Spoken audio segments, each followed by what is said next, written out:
Hello students, good morning and welcome our channel the learning lab, जहां हम आपके लिए लेकर आए हैं NTPC railway 12th level practice set series, जिसके अंतर्गत प्रत्येक सेट में जीएस के 40 क्वेश्चंस को सॉल्व कराया जाएगा, जिनके अंतर्गत latest current affairs, polity, history, geography, science के सभी प्रकार के क्वेश्चनों को मेंशन किया गया है।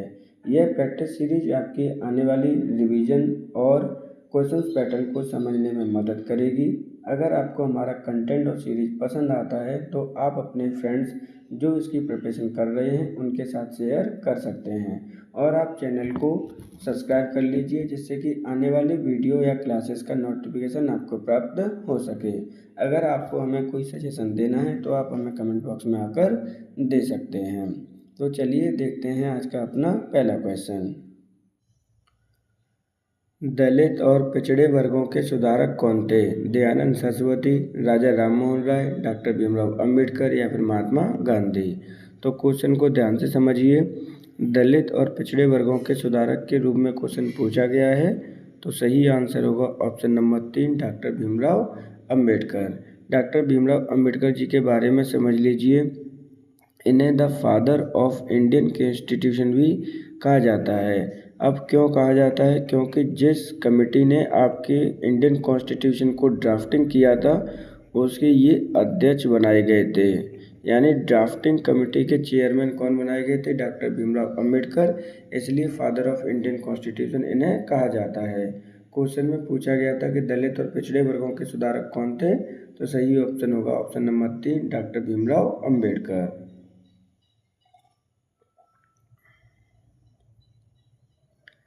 निम्नलिखित में से किस हड़प्पा स्थल में बंदरगाह था? हड़प्पा, लोथल, मोहनजोदड़ो या फिर आलमगीरपुर। क्वेश्चन को ध्यान से समझिए। यहाँ पे बोला जा रहा है कि हड़प्पा स्थल में एक बंदरगाह था, वो कौन सा था? तो सही आंसर होगा ऑप्शन नंबर 2, लोथल। लोथल वर्तमान में कहाँ पर स्थित है? तो ये आपके गुजरात राज्य में स्थित है। किस नदी के किनारे पर है? तो ये आपका भोगवा नदी के किनारे पर स्थित है। अब बात कर लेते हैं हड़प्पा की। तो वर्तमान में हड़प्पा रावी नदी के किनारे पर है, और ये कहाँ पर है? तो ये आपका पाकिस्तान के पंजाब प्रांत में स्थित है। इस चीज़ को भी आप याद रखेंगे। ये किस नदी के किनारे पर है? तो आपका है रावी नदी। मोहनजोदड़ो की बात करते हैं तो वर्तमान में ये भी आपका पाकिस्तान में है, जो कि स्थित है आपके सिंधु नदी के किनारे पर। चौथा आपका जो ऑप्शन दे रखा है हड़प्पा स्थल, आपका आलमगीरपुर है। तो वर्तमान में ये मेरठ में स्थित है, जो कि आपका स्थित है यूपी में। क्वेश्चन में पूछा गया था कि आपका कौन सा एक बंदरगाह स्थल है? तो सही आंसर होगा आपका लोथल, जो कि वर्तमान में स्थित है गुजरात भोगवा नदी के किनारे पर। बुड़का डिस्पैच किससे संबंधित है? उद्योग, सेवा, शिक्षा या फिर कृषि। तो देखिए यहाँ पे पूछा गया कि बुड़का डिस्पैच किससे संबंधित है? तो सही आंसर होगा ऑप्शन नंबर 3, ये आपका एजुकेशन अर्थात शिक्षा से संबंधित है। अब जो बुड़का डिस्पैच है वो कब आया गया था, कब एक आयोग बनाया गया था एजुकेशन के लिए? तो ये चार्ल्स वुड की अध्यक्षता में एक आयोग बनाया गया था। किसकी अध्यक्षता में? चार्ल्स वुड की अध्यक्षता में बनाया गया था, जो कि जिसका काम था भारत में एजुकेशन डिपार्टमेंट में सुधार करना, एजुकेशन के लिए व्यवस्था करना। कब बनाया गया था? तो ये बनाया गया था आपके 1854 में। इन्होंने आपका जो फिल्ट्रेशन थ्योरी थी एजुकेशन की, उसका विरोध किया था। क्या है? जो फिल्ट्रेशन थ्योरी थी आपकी एजुकेशन के लिए, जो मैकाले के द्वारा लाई गई थी, उसका इन्होंने विरोध किया था, और कहा था कि जो अंग्रेजी है आपकी एजुकेशन है, उसको मीडियम क्या होना चाहिए? इंग्लिश मीडियम होना चाहिए सभी के लिए। तो इस जो वुड का डिस्पैच है, इसे इंडिया में क्या कहा जाता है? अंग्रेजी शिक्षा का मैग्ना कार्टा कहा जाता है। क्या कहा जाता है? Magna carta of English education. तो एक एक पॉइंट आपको याद करना है। Magna carta of English education in India, इस आयोग को कहा जाता है या इस डिस्पैच को कहा जाता है। सही आंसर होगा ऑप्शन नंबर 3। BCG का टीका किसके संरक्षण के लिए लगाया जाता है? गलफट, क्षय रोग, टिटनेस या फिर कुष्ठ रोग। तो देखिए यहाँ पे BCG के टीके के बारे में पूछा जा रहा है, किसके लिए लगाया जाता है? तो सही आंसर होगा ऑप्शन नंबर 2, ये क्षय रोग के लिए लगाया जाता है। अब क्षय रोग से संबंधित आप क्वेश्चन समझ लीजिए, क्योंकि यहाँ से क्वेश्चन आपके आने ही आने हैं और इम्पोर्टेंट है। तो यहाँ पर जो आपका BCG दे रखा है उसकी फुल फॉर्म क्या होती है, पहले तो ये समझ लो, क्योंकि इसकी पहले भी कई बार फुल फॉर्म आ चुकी है। तो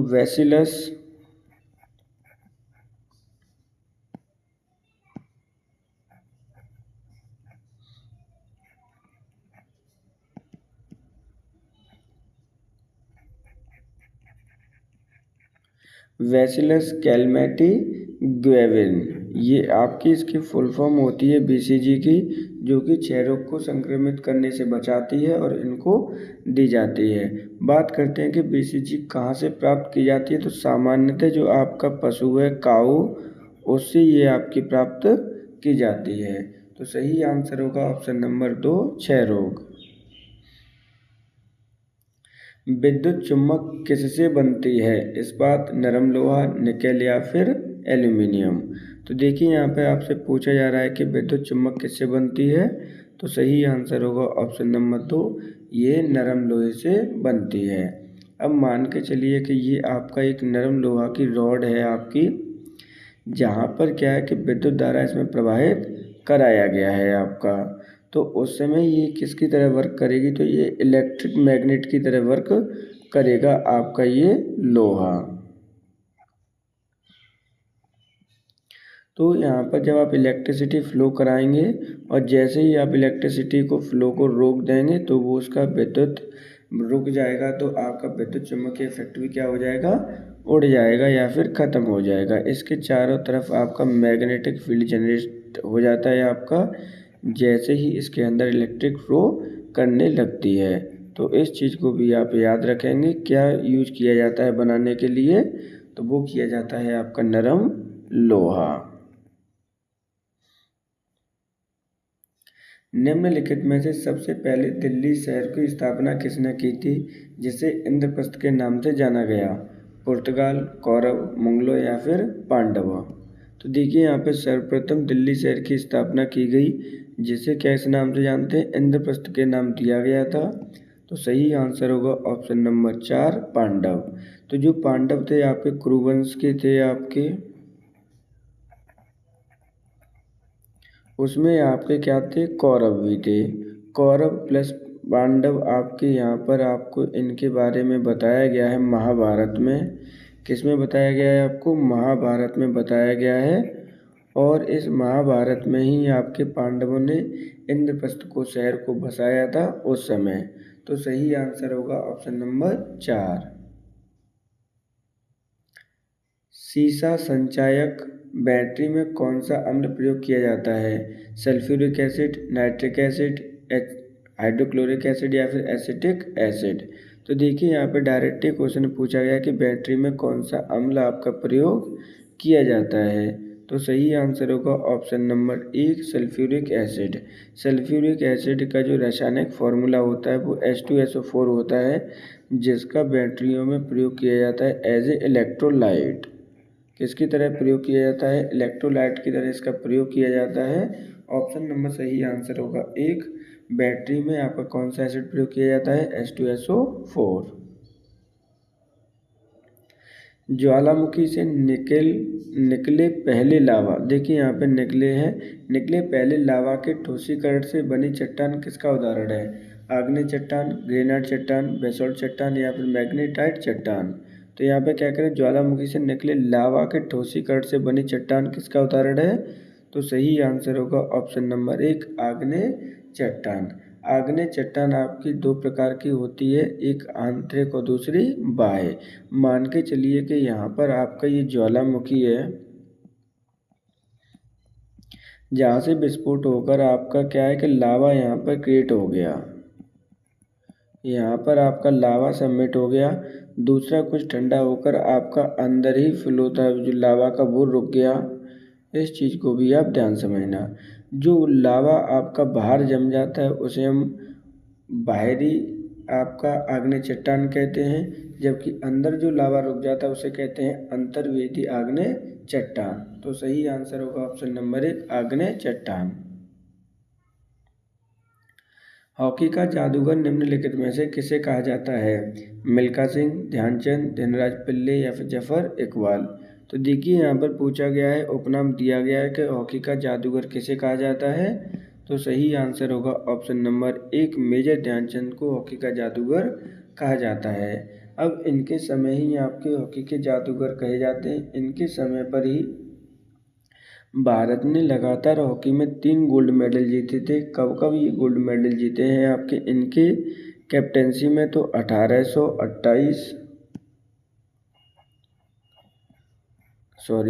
1932 और 1936 में लगातार गोल्ड मेडल जीते थे ओलंपिक में आपके ध्यानचंद की कैप्टेंसी में, इसलिए इनको हॉकी का जादूगर कहा जाता है। सही आंसर होगा ऑप्शन नंबर 2। भारतीय रिजर्व बैंक के प्रथम गवर्नर कौन थे? Satyendra Roy, S Mukherjee, C D. देशमुख या इनमें से कोई नहीं। तो देखिए क्या पूछा गया है कि भारतीय रिजर्व बैंक के प्रथम भारतीय गवर्नर कौन थे। तो पहले तो आंसर देख लीजिए। सही आंसर होगा ऑप्शन नंबर 1 सी.डी. देशमुख आपके प्रथम भारतीय गवर्नर थे आरबीआई के, यानी भारतीय रिजर्व बैंक के। अब ये आपके कब गवर्नर बने थे? तो ये गवर्नर बने थे आपके 1943 ईस्वी को। इस डेट को भी आप याद रखेंगे। बात करते हैं भारतीय रिजर्व बैंक की। तो इसकी स्थापना कब की गई थी? तो इसकी स्थापना हुई थी 1 अप्रैल 1935 को। जिसका राष्ट्रीयकरण कब कर दिया गया? क्योंकि कई बार क्वेश्चन आपका आ जाता है कि राष्ट्रीयकरण और स्थापना से संबंधित। तो स्थापना हुई है 1935 में और राष्ट्रीयकरण हुआ है आपका 1949 में। सही आंसर होगा ऑप्शन नंबर 3 सी.डी. देशमुख, क्योंकि क्वेश्चन पूछा गया है कि प्रथम भारतीय गवर्नर कौन था। खिलाफत आंदोलन का संबंध किससे था? तुर्की, मिस्र, सऊदी अरब या फिर ईरान। तो देखिए यहाँ पर आपके खिलाफत आंदोलन की बात की जा रही है। इसका संबंध था ऑप्शन नंबर 1 तुर्की से। जब आपका फर्स्ट वर्ल्ड वॉर ओवर हो गया था आपका, उसके समय आपका क्या किया गया था, समझ लीजिए क्वेश्चन को। जो यहाँ पर आपका खलीफा था तुर्की का, जो इस्लाम का खलीफा मानते हैं, सबसे बड़ा पदाधिकारी मानते हैं, धार्मिक गुरु मानते हैं, वो आपका एक पद था तुर्की में। अंग्रेजों ने इस पद को क्या कर दिया था, नेग्लेक्ट कर दिया था, ख़त्म कर दिया था। उसके विरोध में ही खिलाफत आंदोलन किया जा रहा था भारत में भी। तो इसका संबंध किससे था? ऑप्शन नंबर 1 तुर्की से। भारत में शीतोष्ण कटिबंधीय वन अनुसंधान केंद्र कहाँ स्थित है? शिमला, रांची, देहरादून या फिर श्रीनगर। तो देखिए यहाँ पे क्या पूछा गया, शीतोष्ण कटिबंधीय वन अनुसंधान केंद्र कहाँ पर स्थित है भारत में, ये क्वेश्चन आपसे पूछा गया है। सही आंसर होगा ऑप्शन नंबर 1, ये स्थित है आपके शिमला में। अब शिमला कहाँ पर स्थित है? तो ये शिमला आपका एक ठंडी आपकी शहर है या ठंडा शहर है, जो कि स्थित है आपके हिमाचल प्रदेश में। हिमाचल के आपके प्रदेश के सीएम कौन है? तो सुखविंदर सिंह सिद्धू आपके याद रखिएगा सीएम है। तो सही आंसर होगा ऑप्शन नंबर 1। किसी कक्षा में 2 इलेक्ट्रॉनों में अंतर किया जाता है? चुंबकीय क्वांटम संख्या, मूल क्वांटम संख्या, दिंगसी क्वांटम संख्या या फिर पृथक्करण क्वांटम संख्या। तो देखिए यहाँ पे क्वेश्चन पूछा गया है कि 2 इलेक्ट्रॉनों में अंतर कैसे किया जाता है। क्या है? अंतर कैसे किया जाता है? तो सही आंसर होगा ऑप्शन नंबर 4 पृथक्करण क्वांटम संख्या की मदद से। निम्नलिखित में से क्या गुजरात का लोकनाट्य मंच का रूप है? यात्रा, रास, भवई या फिर तमाशा। तो देखिए यहाँ पे क्या बोला गया है, गुजरात राज्य का लोकनाट्य मंच है। तो सही आंसर होगा ऑप्शन नंबर 3 भवई। अब बात कर लेते हैं गुजरात राज्य की। तो गुजरात राज्य की राजधानी क्या है?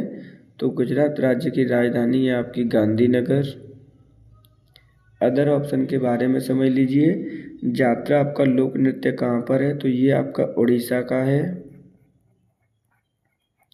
रास आपका कहाँ पर है? तो ये आपके ब्रजमंडल में है, यानी आपका जो ब्रज का क्षेत्र है उत्तर प्रदेश में, मथुरा वृंदावन वाला। तमाशा आपका कहाँ का है? तो तमाशा है आपके महाराष्ट्र का। तो इस चीज़ को आप याद रखेंगे। सही ऑप्शन होगा आपका 3, भवई आपका गुजरात का लोकनाट्य मंच है। निम्नलिखित में से किस राज्य को मसाले के बगीचे के रूप में जाना जाता है? राजस्थान, केरल, कर्नाटक या महाराष्ट्र? तो ऐसा कौन सा राज्य है भारत में जहाँ पर आपके मसाले के बगीचे के रूप में मान्यता प्राप्त है? तो सही आंसर होगा ऑप्शन नंबर 2, केरल। केरल की राजधानी क्या है? तो केरल की राजधानी है आपकी तिरुवनंतपुरम।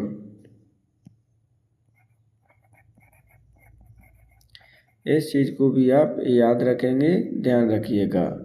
आपकी केरल को हम मसाले के बगीचे के रूप में जानते हैं क्योंकि भारत में जो मसालों का व्यापार स्टार्ट हुआ था वो केरल राज्य से ही हुआ है।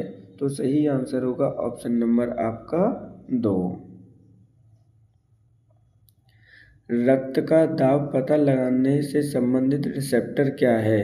कीमो रिसेप्टर, मकानो रिसेप्टर, फोटो रिसेप्टर या मैग्नेटो रिसेप्टर?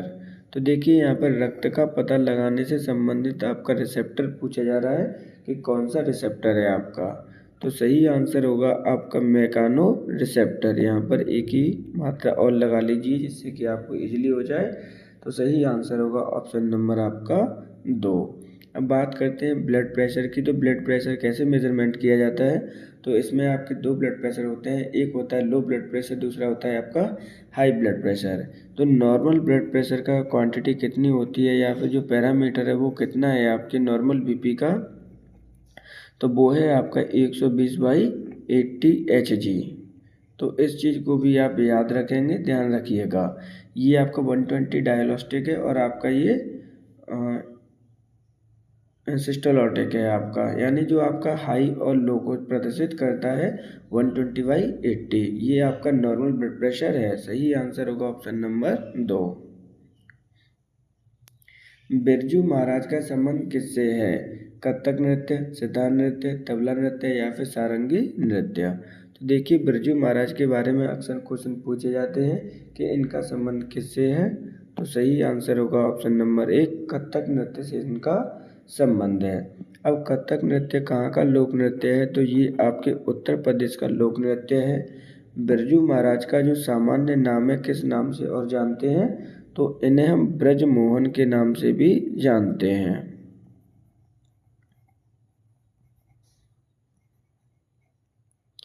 अब इनका संबंध किस घराने से रहा है? तो इनका संबंध आपका लखनऊ घराने से रहा है। इस चीज़ को भी आप याद रखेंगे। तो संबंध किससे था इनका? तो इनका संबंध है कथक नृत्य से, जो कि उत्तर प्रदेश का एक लोक नृत्य है। अब इनके अवार्ड की बात कर लेते हैं क्योंकि इन्हें कई अवार्ड भी दिए गए हैं। तो जो इम्पोर्टेंट है वो है 1986 में दिया गया पद्म भूषण आपका अवार्ड, पद्म विभूषण जो अवार्ड दिया गया है इम्पोर्टेंट है आपके बिरजू महाराज को। सही आंसर होगा ऑप्शन नंबर 1। निम्नलिखित में से कौन सुमेलित नहीं है? देखिए जब भी इस तरह के क्वेश्चन आए तो आपको पहला क्वेश्चन का स्टेटमेंट पढ़ लेना है कि आपसे पूछा क्या जा रहा है। 1 मई वर्ल्ड लेबर डे, 21 जून national yoga day, 5 June world environment day, 24 जनवरी पंचायती राज दिवस। तो देखिए पूछा गया कौन आपका सम्मिलित नहीं है। तो ऑप्शन सही आंसर होगा ऑप्शन नंबर 4, क्योंकि पंचायती राज दिवस 24 जनवरी न मिलाकर 24 अप्रैल को सेलिब्रेट किया जाता है, जबकि 1 मई को लेबर डे, 21 जून को नेशनल योगा डे, 5 जून को एनवायरनमेंट डे आपका सेलिब्रेट करते हैं। सही आंसर होगा ऑप्शन नंबर 4। राज्यसभा के सांसद का कार्यकाल कितना होता है? 2 वर्ष, 4 वर्ष, 5 वर्ष या फिर 6 वर्ष? तो देखिए यहाँ पे पूछा गया है कि राज्यसभा का कार्यकाल यानी सांसद का कार्यकाल कितना होता है। तो सही आंसर होगा ऑप्शन नंबर यहाँ पे 6 वर्ष का इनका कार्यकाल होता है। यहाँ पर राज्यसभा के बारे में समझ लीजिए क्योंकि इम्पोर्टेंट है। भारत में जो टोटल सीट है वो कितनी है आपकी, तो टोटल सीट आपकी 250 है। यहाँ पे कार्यकाल आपका 6 वर्ष का है प्रत्येक सांसद का। राज्यसभा के और किस किस नाम से जानते हैं, तो राज्यसभा को हम अपर हाउस भी कहते हैं, इस चीज़ को भी आप याद रखेंगे। इसका प्रावधान कहाँ पे दे रखा है भारतीय संविधान में, तो आर्टिकल नंबर 80 में इसका प्रावधान दे रखा है। अब बात करते हैं सांसदों की, तो यहाँ पे प्रत्येक 2 वर्ष बाद आपके सांसद क्या कर लेते हैं, रिटायर हो जाते हैं। आपके 1/3 सांसद प्रत्येक 2 साल बाद, इसलिए हम इसको क्या कहते हैं, परमानेंट हाउस भी कहते हैं, क्योंकि ये कभी आपका ख़त्म नहीं होता है, विघटित नहीं किया जाता। इसका जो चेयरमैन होता है वो कौन होता है, तो चेयरमैन आपका उपराष्ट्रपति होता है, सभासद आपका राष्ट्रपति उपराष्ट्रपति होगा। तो सही आंसर होगा ऑप्शन नंबर 3। वस्तु और सेवा कर जो कि भारत में शीघ्र ही शुरू किया जाने वाला एक किस प्रकार का कर है, अप्रत्यक्ष कर, प्रत्यक्ष कर, राज्य सेवा कर या फिर इनमें से कोई सेवा कर। तो देखिए वस्तु एवं सेवा कर, जिसे हम शॉर्ट फॉर्म में GST कहते हैं, गुड्स एंड सर्विस टैक्स की बात की जा रही है कि ये किस प्रकार का कर है, तो सही आंसर होगा ऑप्शन नंबर 1, ये अप्रत्यक्ष कर है। GST की बात करते हैं तो सर्वप्रथम ये कहाँ पे लगाया गया था, तो सर्वप्रथम लगाया गया था ये आपके फ्रांस कंट्री में। अब भारत के बारे में संदर्भ में बात करें तो भारत में आपका 1 जुलाई 2017 को ये लाया गया था और उसी दिन से आपका लागू किया गया था भारत में। इसलिए हम 1 जुलाई को GST दिवस के रूप में भी सेलिब्रेट करते हैं, इस चीज़ को भी आप याद रखेंगे। तो सही आंसर होगा ऑप्शन नंबर 1, अप्रत्यक्ष कर। निम्नलिखित में से कौन सम्मिलित नहीं है, तो देखिए एक तरफ आपके स्टेट दे रखे हैं, दूसरी तरफ आपकी कैपिटल दे रखी है। अब आपको आइडेंटिफाई करना है कि कौन आपका इसमें सम्मिलित नहीं है। असम, दिसपुर, नागालैंड, कोहिमा, मणिपुर, इम्फाल, मिजोरम, शिलोंग। तो यही आपका ऑप्शन नंबर 4 गलत हो जाएगा, क्योंकि आपकी मिजोरम की राजधानी शिलोंग ना होकर क्या है, आपकी आइजॉल है। इस चीज़ को याद रखना, क्योंकि शिलोंग जो राजधानी है वो मेघालय की है। सही आंसर होगा ऑप्शन नंबर 4। किस उत्तर पूर्वी राज्य में भारतीय जनता पार्टी की सरकार नहीं है, अरुणाचल प्रदेश, असम, त्रिपुरा या फिर मणिपुर। तो देखिए यहाँ पे बीजेपी के बारे में पूछा गया कि बीजेपी की सरकार कौन से राज्य में नहीं है, तो सही आंसर होगा ऑप्शन नंबर आपका 3, त्रिपुरा राज्य में इसकी राजधानी त्रिपुरा राज्य में इनकी क्या है, सरकार नहीं है। इनमें से कौन सी फसल की कटाई मार्च अप्रैल में नहीं की जाती, तो देखिए यहाँ पर इम्पोर्टेंट क्वेश्चन है आपका, ऐसी कौन सी फसल है जिसकी कटाई मार्च अप्रैल में नहीं की जाती है। धान, सरसों, गेहूँ, उपरोक्त सभी। तो मार्च अप्रैल में किसकी कटाई नहीं की जाती है पूछा गया है।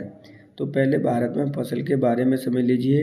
भारत में आपकी 3 प्रकार की फसल की जाती हैं, तो उनमें से की जाती है आपकी रबी की फसल, दूसरी की जाती है आपकी खारिफ की फसल और तीसरी की जाती है आपकी जायद की फसल।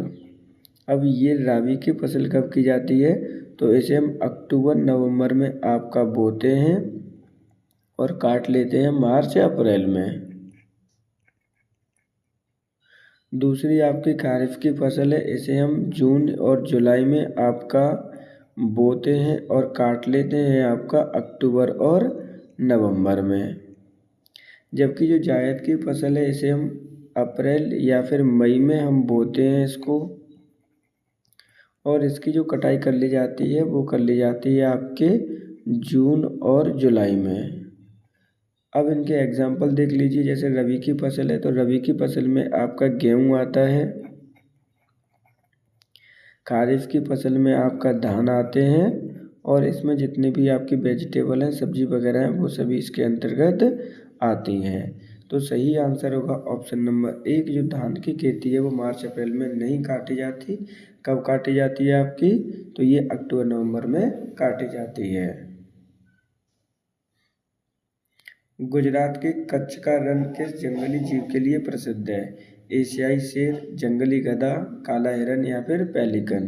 तो देखिए यहाँ पे गुजरात के कच्छ रण किस जंगली जीव के लिए प्रसिद्ध है? तो सही आंसर होगा ऑप्शन नंबर 2, जंगली गधे के लिए ये प्रसिद्ध है। यहाँ पर जंगली गधों का क्या किया जाता है? संरक्षण किया जाता है, इसलिए कच्छ के रण का एक नाम भी है। इसे हम गधा वन्यजीव अभयारण्य के नाम से भी जानते हैं। ये स्थित है आपके गुजरात में। गुजरात की जो राजधानी है वो क्या है आपकी? गांधीनगर है। इस चीज़ को भी आप याद रखेंगे। तो सही आंसर होगा ऑप्शन नंबर 2, जंगली गधा। एंटीबॉडी जो हमारे शरीर को संक्रमणों से बचाती है वह किस प्रकार की यौगिक है? कार्बोहाइड्रेट, वसा, प्रोटीन या फिर विटामिन? तो जो आपकी एंटीबॉडीज है जो हमारे शरीर के संक्रमणों से रक्षा करती हैं, किस प्रकार के यौगिक से बनी है? तो सही आंसर होगा ऑप्शन नंबर आपका 3, प्रोटीन से ये बनी है। शांतिवन में किसकी समाधि स्थित है? लाल बहादुर शास्त्री, इंदिरा गांधी, डॉक्टर अंबेडकर जी या फिर जवाहरलाल नेहरू? तो इम्पोर्टेंट है आपके शांति स्थल। तो यहाँ पर स्थित है आपके जवाहरलाल नेहरू की समाधि, यहाँ पर स्थित है आपकी। तो जवाहरलाल नेहरू के बारे में समझ लीजिए क्योंकि इम्पोर्टेंट है आपके। First prime minister of India हैं ये आपके। इनका कार्यकाल कितना रहा था? तो लगभग इनका 17 ईयर्स कार्यकाल रहा था इनका। तो ये 1947 यानी 1947 से लेकर 1964 तक आपके प्रधानमंत्री रहे थे भारत के। ये एकमात्र ऐसे प्रधानमंत्री हैं जो कि 17 वर्ष तक लगातार रहे थे। तो सही आंसर होगा option number 4, Jawaharlal Nehru. G7 शिखर सम्मेलन का आयोजन 2024 में कहाँ किया गया? इटली, कनाडा, संयुक्त राज्य अमेरिका या फिर जापान? तो देखिए G7 शिखर सम्मेलन की बात की जा रही है, वो भी की जा रही है आपके 2024 की। कहाँ पर हुआ था? तो सही आंसर होगा ऑप्शन नंबर 1, इटली में इसका आयोजन किया गया था। इटली के किस शहर में किया गया था? तो ये आपके रोम शहर में किया गया था। बात करते हैं 2025 की। तो 2025 में इसका आयोजन कहाँ पे किया गया? तो 2025 में इसका आयोजन कनाडा में किया गया था। 2025 में इस चीज़ को भी आप याद रखेंगे। G7 आपका क्या है? तो G7 एक संगठन है जिसमें भारत की सभी विकसित राष्ट्रीय इकोनॉमी ने इसका निर्माण किया है। इसके अंतर्गत कौन कौन से देश आते हैं? तो नंबर 1 पर आपका आता है इटली, दूसरा है आपका जापान, तीसरा है यूनाइटेड किंगडम, चौथा है आपका USA, पाँचवा है आपका फ्रांस, छठवां है आपका कनाडा,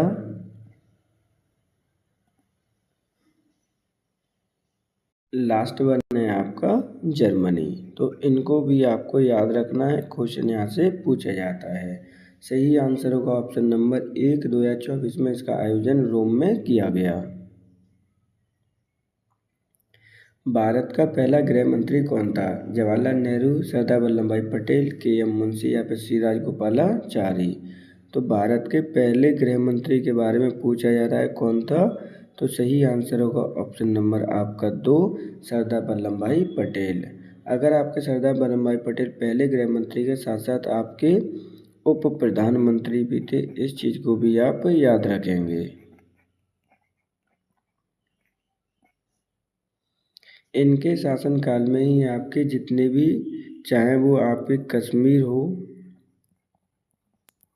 दूसरा आपका हैदराबाद हो, और जो तीसरी रियासत थी आपकी जूनागढ़, उनको इकट्ठा करके भारत में मिलाने का काम इन्होंने ही किया था। सही आंसर होगा ऑप्शन नंबर 2। निम्नलिखित में से कौन सा उपकरण रासायनिक ऊर्जा को विद्युत सेल में परिवर्तित करता है? विद्युत हीटर, विद्युत पंखा, हेयर ड्रायर या फिर विद्युत सेल। तो देखिए ऐसा उपकरण जो रासायनिक ऊर्जा को विद्युत ऊर्जा में कन्वर्टेड करता है, सही आंसर होगा ऑप्शन नंबर 4 विद्युत सेल। जबकि आपका विद्युत जो हीटर होता है वो किसको कन्वर्ट करता है, तो वो इलेक्ट्रिसिटी को, यानी जो आपकी रसायन विद्युत ऊर्जा होती है इलेक्ट्रिसिटी को करता है टेम्परेचर में कन्वर्ट, यानी ताप में। विद्युत पंखा करता है इलेक्ट्रिसिटी को एयर में, यानी डायनामिक में। हेयर ड्रायर करता है आपका इलेक्ट्रिसिटी को एयर में, एयर एनर्जी या फिर जिसे डायनामिक एनर्जी भी आप कह सकते हैं। तो सही आंसर होगा ऑप्शन नंबर 4 विद्युत सेल। निम्नलिखित में से कौन सम्मिलित नहीं है, तो देखिए यहाँ पर क्या है कि यहाँ पर आपकी कुछ पोस्टर दे रखे हैं, इंटरनेशनल है आपकी, अपॉइंटमेंट है आपके, जिसमें आपकी एक तरफ उनके देश दूसरी तरफ अपॉइंटमेंट दे रखी हैं। पूछा गया है कौन आपका सम्मिलित नहीं है। हरनी अमरसुइया श्रीलंका, पेंटागन शिवनात्रा थाईलैंड, मोहम्मद यूनिस पाकिस्तान और के.पी. शर्मा ओली नेपाल। तो सही आंसर होगा ऑप्शन नंबर 3 मोहम्मद यूनिस आपके केयर टेकर बने हैं, कहाँ के, बांग्लादेश के। सही आंसर होगा ऑप्शन नंबर आपका 3, जिसकी राजधानी क्या है आपकी, ढाका है। माइक्रोसॉफ्ट वर्ड में कौन सी एक सेव डॉक्यूमेंट कमांड है, Ctrl+H, Ctrl+W, Ctrl+Z या Ctrl+A। तो देखिए यहाँ पर आपको सेव करने की डॉक्यूमेंट कमांड पूछी गई है, तो सही आंसर होगा ऑप्शन नंबर आपका 1 Ctrl+Z से हम सेव करते हैं। जबकि Ctrl+W किसकी होती है, तो वो अंडू की कमांड होती है। Ctrl+A किसका होता है, तो वो होता है आपका सिलेक्ट ऑल। तो इनको भी आपको लर्न करना है। सही आंसर होगा ऑप्शन नंबर 1। स्मार्टफोन में सामान्यतः प्रयोग किए जाने वाला ऑपरेटिंग सिस्टम कौन सा है, एंड्रॉयड, विंडो, लिनक्स या फिर iOS। तो देखिए यहाँ पे क्या बोला गया है, स्मार्टफोन में सामान्यतः प्रयोग किए जाने वाला ऑपरेटिंग सिस्टम कौन सा है, तो सही आंसर होगा ऑप्शन नंबर 1 एंड्रॉयड। तो जो आपका विंडो है वो आपका यूज किया जाता है कंप्यूटर में। क्वेश्चन में पूछा गया था कि स्मार्टफोन में कौन सा यूज किया जाता है, तो वो किया जाता है आपका एंड्रॉयड। सही आंसर होगा ऑप्शन नंबर 1। नए भारत का सामवेद पुस्तक किसके द्वारा लिखी गई है, नरेंद्र मोदी, ट्विंकल खन्ना, सलमान रुश्दी या फिर अरविंद चतुर्वेदी। तो देखिए यहाँ पर नए भारत का सामवेद किसके द्वारा लिखी गई है, तो सही आंसर होगा option number 1 prime minister Modi ji के द्वारा लिखी गई है। अब बात करते हैं मोदी जी के बारे में। तो प्राइम मिनिस्टर मोदी जी आपके सेकंड ऐसे पर्सन हैं जो लगातार आपके थर्ड टाइम आपके पीएम बने हैं। इस चीज़ को भी आप याद रखना। ये प्रथम बार जो पीएम बने थे वो 2014 में पीएम से लेकर प्रेजेंट में भी आपके प्रधानमंत्री हैं मोदी जी। ये आपके लोकसभा के सांसद हैं। कहाँ से सांसद हैं, तो ये आपके वाराणसी से आपके सांसद हैं। सही आंसर होगा ऑप्शन नंबर 1। कौन सा एक वेब ब्राउज़र नहीं है, फायरफॉक्स, क्रोम, फेसबुक या फिर सफारी।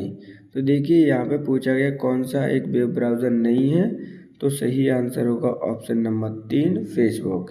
फेसबुक आपकी एक सोशल साइट है जो कि आपके सोशल मीडिया साइट है जो कि एंटरटेनमेंटिंग है आपकी। किसके द्वारा विकसित किया गया है, तो मार्क जुकरबर्ग के द्वारा इसे विकसित किया गया है। सही आंसर होगा ऑप्शन नंबर 3। एक डिजिटल कैमरा का विभेदन मापा जाता है, मेगापिक्सल, गीगापास्कल, हर्ट्ज या फिर गीगाबाइट। तो एक डिजिटल कैमरे का जो विभेदन मापा जाता है वो मापा जाता है आपके ऑप्शन नंबर 1 मेगापिक्सल के द्वारा। इस चीज़ को भी आप याद रखेंगे। सही आंसर होगा ऑप्शन नंबर आपका 1। फाइनलैग शब्द किस खेल से संबंधित है, फुटबॉल, पोलो, क्रिकेट या फिर बास्केटबॉल। जो फाइनल लेग शब्द आपका संबंधित है किस खेल से, तो सही आंसर होगा ऑप्शन नंबर 3, ये क्रिकेट से आपका संबंधित है। अब बात कर लेते हैं क्रिकेट की। तो क्रिकेट में एक टीम में आपके 11 प्लेयर होते हैं। भारतीय टीम का कैप्टन कौन है, तो आपके 3 अलग अलग कैप्टन है भारतीय क्रिकेट टीम के। T20 कैप्टन अलग है, टेस्ट का अलग है, और जबकि वनडे टीम का कैप्टन कोई और है। तीनों के देख लीजिए, इम्पोर्टेंट है आपके। तो आपके यहाँ पर सूर्य कुमार यादव है T20 फॉर्मेट में, जबकि टेस्ट में आपका हाल ही में बने हैं शुभमन गिल, और आपके वनडे टीम के कैप्टन है रोहित शर्मा। इन तीनों को ही आपको लर्न करना है। पहली बार ऐसा हुआ है कि भारत की टीम के तीनों फॉर्मेट के 3 कैप्टन अलग अलग हैं। सही आंसर होगा option number 3, cricket. Anderson Tendulkar trophy किस खेल से संबंधित है, क्रिकेट, वॉलीबॉल, टेनिस बॉल या फिर हॉकी। तो देखिए यहाँ पर क्या बोला गया है, एंडरसन तेंदुलकर ट्रॉफी का संबंध किस खेल से है, तो सही आंसर होगा ऑप्शन नंबर 1, क्रिकेट से इसका संबंध है। तो हाल ही में भारतीय टीम आपकी इंग्लैंड के दौरे पर गई है। जो आपकी सीरीज हो रही है उसे हम एंडरसन तेंदुलकर ट्रॉफी के नाम से जानते हैं। अब बात कर लेते हैं कि आपका संबंध किससे था, आपका क्रिकेट से था। अब ये 2 महान खिलाड़ियों के नाम पर रखी गई है, एंडरसन और तेंदुलकर के नाम पर। ये किनके मध्य खेली जानी है ये ट्रॉफी या ये सीरीज, तो ये इंग्लैंड और भारत के मध्य वर्तमान में ये खेली जा रही है। तो सही आंसर होगा ऑप्शन नंबर 1, क्रिकेट। प्रधानमंत्री जनधन योजना का संबंध किससे है, निर्धनता निवारण, वित्तीय सेवाएं, ग्रामीण विकास या गरीबों के लिए आवास। तो प्रधानमंत्री आपकी जो प्रधानमंत्री जनधन योजना है उसका संबंध किससे है, ये क्वेश्चन पूछा गया है। तो सही आंसर होगा ऑप्शन नंबर 2, वित्तीय सेवाओं से इसका संबंध है। अब बात करते हैं प्रधानमंत्री जनधन योजना की शुरुआत कब की गई, तो इसकी शुरुआत हुई है आपके 28 अगस्त 2014 में। किसके द्वारा इसको प्रारंभ किया गया था, तो मोदी सरकार के द्वारा इसे प्रारंभ किया गया है। इसका उद्देश्य क्या था, तो इसका उद्देश्य कि जितने भी आपके भारतवासी आम लोग हैं उनका बैंक अकाउंट ओपन कराना, जितनी भी आपकी सेवा हो वो बैंक अकाउंट से ऑपरेट की जाएं। तो सही आंसर होगा ऑप्शन नंबर 2, वित्तीय सेवाएं। भारतीय जनसंख्या का बड़ा हिस्सा कार्यरत है, कृषि, उद्योगों, सेवाओं या फिर सरकारी क्षेत्र में। तो यहाँ पर क्वेश्चन आपका पूछा गया है कि भारतीय जनसंख्या का सबसे बड़ा हिस्सा कौन से कार्य में कार्यरत है, तो डायरेक्ट इनडायरेक्टली आपका कृषि में सबसे ज़्यादा कार्यरत है। तो सही आंसर होगा ऑप्शन नंबर 1। भारत में निम्नलिखित में से कौन सा शहर सबसे पहले मानसूनी वर्षा का सामना करता है, भुवनेश्वर, तिरुवनंतपुरम, चेन्नई या फिर कोलकाता। तो देखिए डायरेक्टली क्वेश्चन आपसे पूछा गया है कि सबसे पहले वर्षा कहाँ आती है भारत में। तो देखिए यहाँ पर एक ओरली आपका क्या है कि ये भारत का मैप है।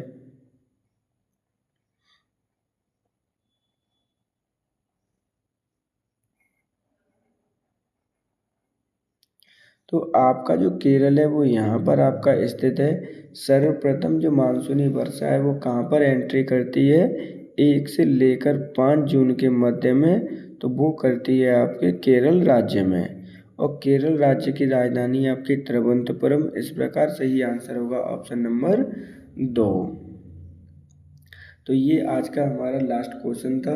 अगर आपको हमारा कंटेंट पसंद आता है तो वीडियो को लाइक और चैनल को सब्सक्राइब जरूर करें। अगर आपको हमें कोई इन्फॉर्मेशन देनी है तो कमेंट बॉक्स में आकर दे सकते हैं। इन्फॉर्मेशन आपके लिए है कि जो बच्चे आपका पैट 2025 का रिवीजन करना चाहते हैं प्रॉपर, जो कि आपका न्यू सिलेबस पर डिपेंड है, तो उसके हमारे चैनल पर ऑलरेडी एक सेट आ चुका है। इसी तरह से आपकी वीडियो अवेलेबल होंगी। जिसमें आपके 50 क्वेश्चन जीएस के सम्मिलित किए गए हैं, जिसमें आपके current affairs, polity, geography, history जो भी आपका सिलेबस है उससे संबंधित क्वेश्चनों को सॉल्व किया जाएगा।